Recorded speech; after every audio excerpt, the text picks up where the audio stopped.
أعوذ بالله من الشيطان الرجيم بسم الله الرحمن الرحيم উন্নত অনেক দেশে বাছুরের মাংস বা একেবারেই অপ্রাপ্তবয়স্ক অল্প বয়স্ক বাছুরের মাংস খুব জনপ্রিয় না হলে পরিচিত এবং অত্যন্ত স্বাস্থ্যকর খাদ্য হিসেবে বিবেচনা করা হয়, যেটা আমাদের এই এশিয়ান কান্ট্রিগুলোতে বা আমাদের দেশে একেবারে অনুপস্থিত। সেটা হচ্ছে অনেকেই আমরা জানিও না যে বাছুর অর্থাৎ যেটা হতে পারে ১ সপ্তাহ বা ৩ সপ্তাহ বয়স জন্মের পর থেকে, অথবা ৩ মাস বয়স, অথবা ৬ মাস, নট মোর দেন 6 মান্থ, বা ৬ মাস হলে অনেকটা বড় হয়ে যায়। তো যেটাকে বাইরের দেশগুলোতে, উন্নত কান্ট্রিগুলোতে, বিশেষ করে ইউএসএ, আমেরিকায় অথবা ইউরোপের কান্ট্রিগুলোতে যেটাকে ভিল বা বব ভিল বলে, বব ভিল অথবা ভিল যে নামেই ডাকা হোক না কেন, এই বাছুরের মাংস এটা অত্যন্ত স্বাস্থ্যসম্মত। এটা রেড মিট, যেখানে কোলেস্টেরলের পরিমাণ অনেক বেশি থাকে, সেটা অনেক পরিমাণ কম থাকে। এটা রেড মিট নয়, একেবারে হোয়াইট মিটের কাছাকাছি এই বাছুরের মাংসটা।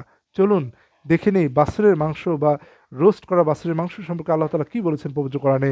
একেবারে আমাদের কাছে নতুন, আমাদের কাছে একেবারে অপরিচিত, কিন্তু হতে পারে যদি আমরা এইটাকে খাদ্য হিসেবে গ্রহণ করতে পারি, যদিও এটা দাম বেশি হবে, বা এটার যখন আমরা অভ্যস্ত হয়ে যাব তখন হয়তো আমাদের ভালো লাগতে পারে, অনেকের রুচির ব্যাপার থাকতে পারে, কিন্তু এটা একটা উত্তম খাদ্য।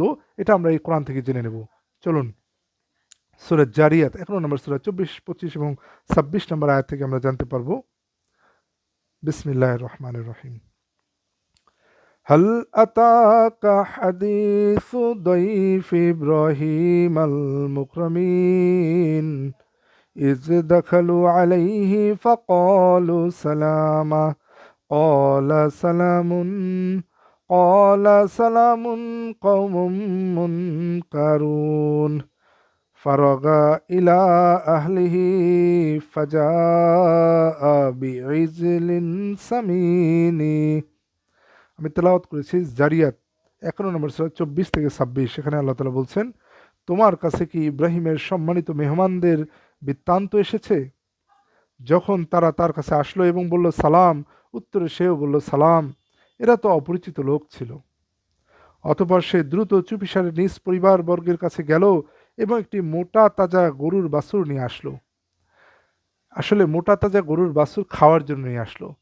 এখানে যদিও ডাইরেক্ট বলা হচ্ছে ফারগা ইলা আহলিহি, অথবা সে চলে গেল তার স্ত্রীর নিকটে, ফাজা আ, অথবা আনলো, বি ইজলিন সামিনি, একটি বাছুর নিয়ে, মোটা তাজা বাছুর নিয়ে। তাহলে মোটা তাজা বাছুর নিয়ে কি আমরা মেহমানকে খাইতে দেই? সেটা অবশ্যই রোস্ট করে অথবা গ্রিল করে, যেভাবেই হোক রান্না করে কুক করে নিয়ে আসি। তাহলে হজরত ইব্রাহিম আলাইসাল্লাম, যেহেতু আল্লাহ তালা বললেন একটি মোটা তাজা বাছুর, সেটা একটা হোল বাছুর বা পরিপূর্ণ বাছুর নিয়ে আসলো। সেটা রোস্টেড হতে পারে, গ্রিলড হতে পারে, অথবা তো পুরো বাছুর একসাথে রান্না করে যেভাবে নিয়ে আসা যায়। আলহামদুলিল্লাহ। তাহলে সুতরাং আমরা পেয়ে গেলাম যে ইব্রাহিম আলাইসাল্লাম সেই মেহমানদেরকে যা দিয়ে আপ্যায়ন করেছিলেন, সেটা ছিল একটা মোটা তাজা গরুর বাছুর বা মোটা তাজা একটা বাছুর, যেটা হতে পারে রোস্টেড। তাহলে মোটা তাজা বাছুর, যেটা ওয়েস্টার্ন কান্ট্রিগুলোতে বা আমেরিকায়, স্পেশালি আমেরিকায়, এটা একটা পরিচিত একটা খাবার, যেটাকে তারা ভিল বা ববভিল নামে ডাকে। তো আমরাও এই খাবারটা চেষ্টা করে দেখতে পারি, খেয়ে দেখতে পারি, যদিও এটার মূল্য, যেহেতু একটা বাছুর, মূল্য অনেক বেশি হতে পারে। তারপর আমরা চেষ্টা করতে পারি, আল্লাহ তালা যেহেতু পবিত্র কোরআনে এটা বলেছেন, তার মানে এই খাবারটি অনেক বেশি স্বাস্থ্যকর হবে, এটাই স্বাভাবিক। ধন্যবাদ আপনাদের।